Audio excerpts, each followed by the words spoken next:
সবাইকে আন্তর্জাতিক আইন মেনে চলতে বললেন যুক্তরাজ্যের প্রধানমন্ত্রী কিয়ার স্টারমার। ভেনেজুয়েলার প্রেসিডেন্ট নিকোলাস মাদুরোকে মার্কিন বাহিনীর হাতে আটক হওয়ার ঘটনার পরিপ্রেক্ষিতে যুক্তরাজ্যের প্রধানমন্ত্রী কিয়ার স্টারমার বলেন, সব দেশেরই আন্তর্জাতিক আইন মেনে চলা উচিত। ৩রা জানুয়ারি লন্ডনে এক বিবৃতিতে এমনই এক মন্তব্য করেন যুক্তরাজ্যের এই প্রধানমন্ত্রী।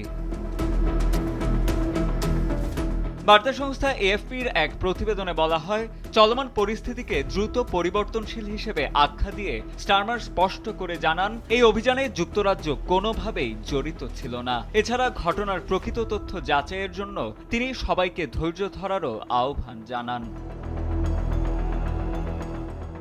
মার্কিন প্রেসিডেন্ট ডোনাল্ড ট্রাম্প কর্তৃক ভেনেজুয়েলায় বড় আকারের সামরিক অভিযান এবং মাদুরোকে আটকের ঘোষণার পরই মূলত এমন মন্তব্য করলেন ব্রিটিশ প্রধানমন্ত্রী।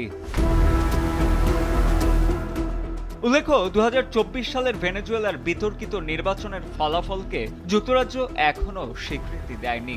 সেই নির্বাচনে মাদুরো তৃতীয় মেয়াদে জয়ী হওয়ার দাবি করলেও যুক্তরাজ্য সেখানে একটি শান্তিপূর্ণ ও আলোচনার মাধ্যমে ক্ষমতার হস্তান্তর দাবি করে আসছে।